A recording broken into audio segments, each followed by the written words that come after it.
West and westward expansion is where we are now. We're going to talk quickly about the expansion of Trails West, and we're going to be looking at wagon trains, Conestoga wagons is what this is right here, and how Americans went west. Now, we start with early pioneers. Trails west were blazed by the mountain men, okay? You have Jed Smith. This is Jed Smith. Jed Smith's face got an ear got bitten off half by a grizzly bear. And if you look at the depiction in the movie, like The Revenant, it's kind of half off of his story, half off of Hugh Glass's story. He actually survived a grizzly bear attack. Okay, and then you have Jim Beckworth. They were trappers. Okay, they were trading and trapping with the Native Americans.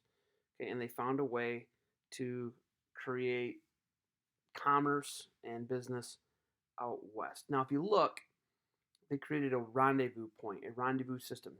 That looks like that doesn't look like rendezvous, but that is rendezvous. Okay.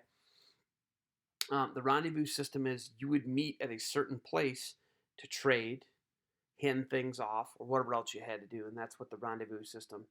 Uh, it was prearranged between trappers and fur traders. Okay. So everything out west. If you guys have ever been out, there's a big thing called land speculation. Okay.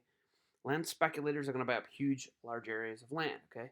Whose land are they buying? We already all obviously know whose land. Who owned all this land out west? Native Americans, okay? Huge sections of land, and they're going to start selling this land off. Everything becomes a big business out west, okay? The big trails we're going to look at are the Mormon Trail, which is going to start on the Illinois border on the Mississippi River, okay? The Mormon Trail is going to go, and you can see me tracking it. It's going to end in Salt Lake City. It's going to start on the Illinois on the Mississippi River, okay? You can see it right here. And it follows a lot of the Oregon Trail, okay? The Oregon Trail starts in Independence, Missouri, okay? On the banks of the Missouri River. It's going to go, this is the desert. A lot of this is high desert.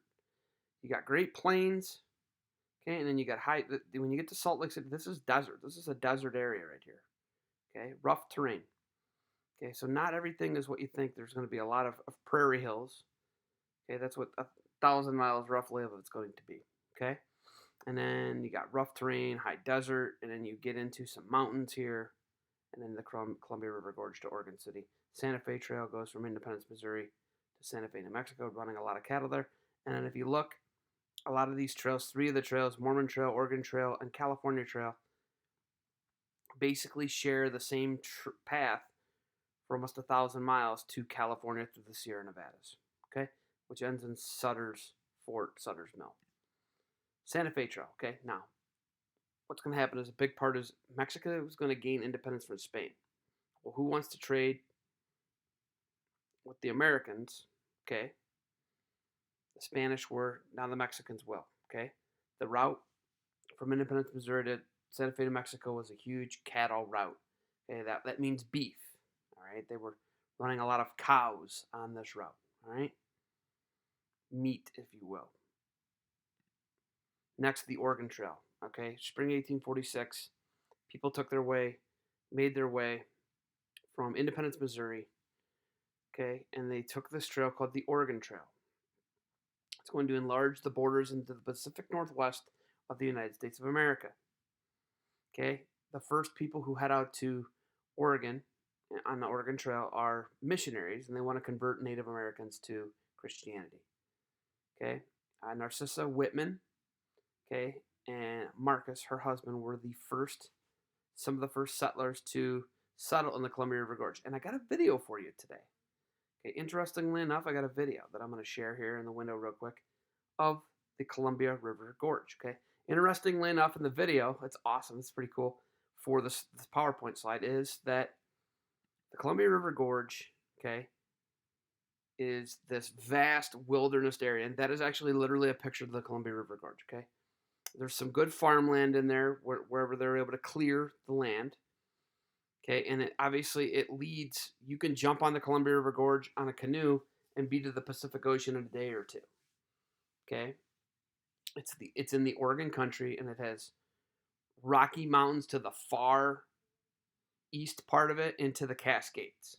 Okay, goes through the current state states of Oregon, Washington, Idaho. Huge parts of the Columbia River are in the state of Washington. And parts of this territory is going to stretch even into Wyoming, okay? There's pretty good temperatures. And what you're going to find out about the Columbia River Gorge is for about 100 miles, it hits this area where it turns into high desert to Pacific Northwest, lush forest, 300 foot Douglas fir trees. And in the video I'm about to show you, I'm actually right here in this area called the Vista House. Okay, this should be pretty comical because the Columbia River Gorge can be a little rugged. And that's what the video that I have is depicting, how rugged the Columbia River Gorge can be. So here I am at Vista House. Okay, this is Vista House. Vista House and the Columbia River Gorge are windy. So here you go. I've been talking all day about the wind here in the Columbia River Gorge. So we came to Vista House, and I want to give you a greater understanding of it. So there's about 40-mile-an-hour winds, probably 40s, that's it. So it's windy. You can see the white caps in the gorge. So it's windy, we're down there, and yeah, I figured it really, I don't know what it is. You can see across the river, snow caps out there. Something like that, it's no big whoop, you know. You can see Portland down that way.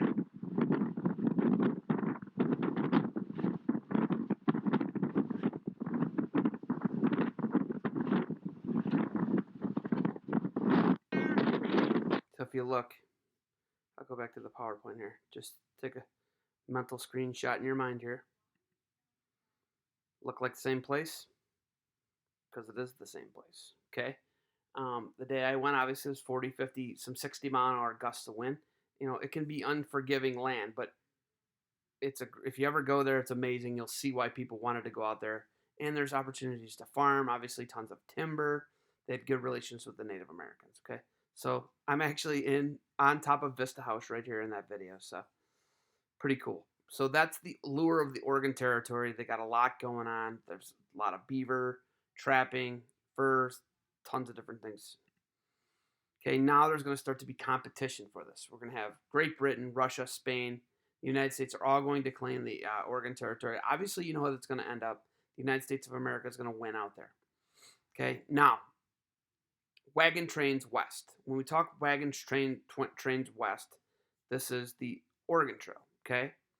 You're going to take a train of wagons. The wagons that I showed you at the very beginning of the slide, it is going to be a literally train of these wagons, 10, 20, 30, 40 of them. At night, you would circle the wagons, and that's how you gain defense from wild animals or Native Americans. Oregon Territory, as you can see, goes from here, Independence, Missouri, heads through the Great Plains, okay, hits the Great Salt Lake and the Salt Lake Flats, more high desert here, Fort Boise, up into, and then the Columbia River Gorge and the lush Pacific Northwest starts about right here. So this is all high desert from basically here to here. So that means there's not much water, okay? Now the Mormons, the Mormon trails, okay? They went west because they were religiously persecuted, and that group is called the Church of Jesus Christ of Latter-day Saints.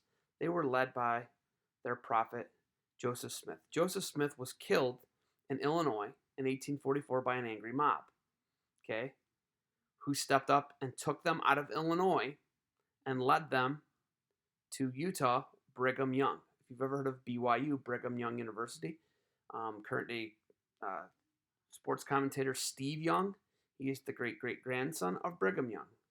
He was one of the best quarterbacks in the 1980s at Brigham Young University. He won the Super Bowl for the San Francisco 49ers. This is his great-great-grandfather, Brigham Young. He led the Mormons out of Illinois to current-day Salt Lake City, Utah. Now, here's the other thing that's crazy about this. The Mormons' first temple, okay, there's Joseph Smith, and that's the first temple in Kirtland, Ohio. You guys can actually go and visit the first temple in Kirtland, Ohio. The Mormons started in upstate New York, and everywhere they went, they were met with a lot of resistance. Okay, he is killed in Illinois in the 1840s.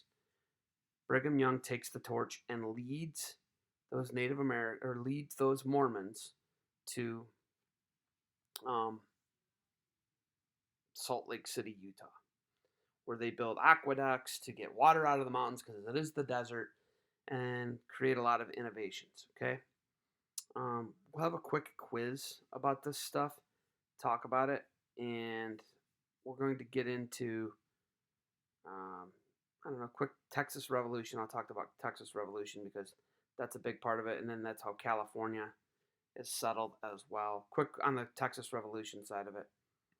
The Republic of Texas. Okay, what happens is Mexico is going to gain their independence from Spain. As that happens, okay,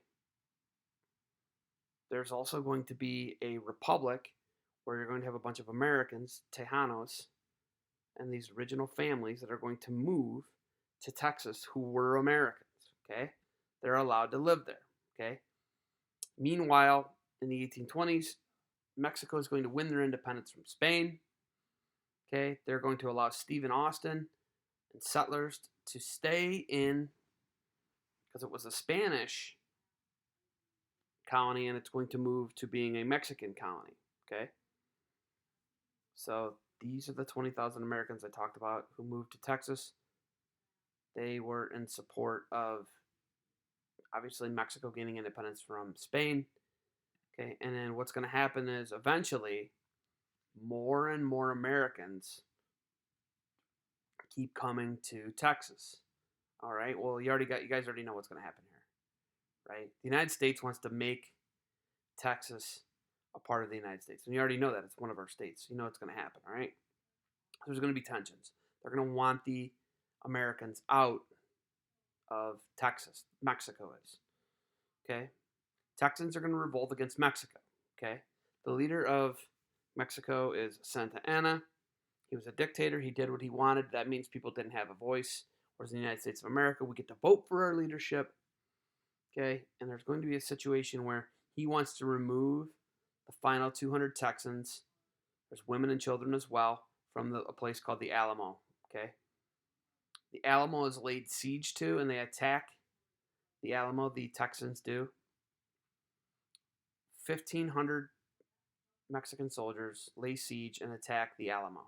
They murder most everybody inside, and the Texans that do survive are Davy Crockett, Santa Anna, had all survivors executed. There it is. That is the Alamo if you ever go to San Antonio. So this becomes the battle cry for Americans. So there becomes a full-out war between Sam Houston and Santa Anna. And the men in the United States want to help Sam Houston, and the American Army comes to the aid of the Texans. Okay, and in 1836, at the Battle of San Jacinto, American forces and Texans attack and defeat and declare their independence from Mexico and de Santa Anna. What is born is the Lone Star Republic. So you're going to have a situation where Texas becomes its own nation, the Lone Star Republic, for a good while, folks. You know, it's brief, but they're their own country. And if you talk to Texans, they're very proud of being Texans, and a lot of them still maintain they're their own independent nation. But the United States does eventually annex Texas, and it becomes a part of the United States. Now, there's a big thing that we need to talk about, and we got here. So the United States eventually claims Texas. Texas claims their independence, becomes a Lone Star state, Lone Star Republic. Then we annex them. That means we take them without force into the United States of America. The war with Mexico has a big thing, a big idea. The manifest destiny of the United States of America. The idea, manifest destiny, this is going to be a quiz question. Manifest destiny is the idea that the United States would expand from the Atlantic Ocean to the Pacific Ocean across the continent of North America.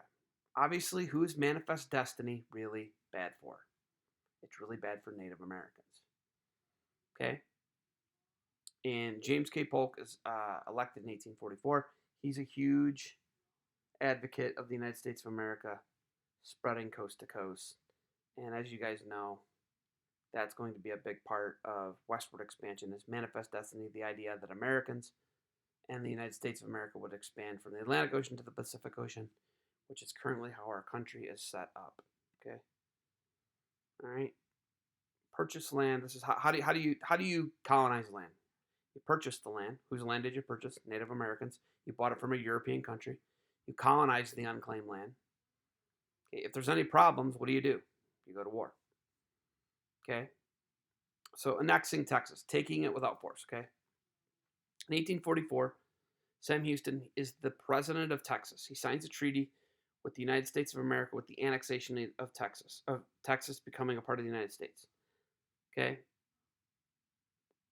What will happen is eventually the Senate will accept that Texas will become an ally with Britain. All right, and that they're going to become a part of the United States of America. Okay, he's able to do some shucking and jiving and get Texas brought into the United States of America. That makes Texas more secure because now they have, instead of just being their own independent nation, they have the rest of the United States behind them. Okay, Manifest Destiny. All right, expansion, as you guys can see from the Atlantic Ocean to the Pacific. We know that this happens. And we're going to leave it with Manifest Destiny and talking about expansion west. We got to do a little California trail talk, and this is how the nation grew. This is how we went from 13 colonies to addition of what they called the Northwest Territory, okay, to the purchase of the Louisiana Territory from France. Then there's Texas, okay, and then we're going to get the desert Southwest from Mexico and Oregon country. So we took America in fairly big chunks from, obviously we know it was Native Americans, but big part is it came from us making land purchases or going to war with other countries. The big trails, you can see there is the Oregon Trail. Okay, you're going to see the Santa Fe Trail. You're going to see South Pass, California Trail, goes to North Pass. All these different trails that we're going to talk about, okay? California Trail and the California Gold Rush, that's something I got to talk a little further about, but we'll just glance across it in the beginning of the next lecture. So, all right, I'll post this. The quiz will be ready. And Manifest Destiny and the different trails. And obviously, who's it's really bad for is Native Americans. Shoot me an email if you have any questions, folks. Alrighty.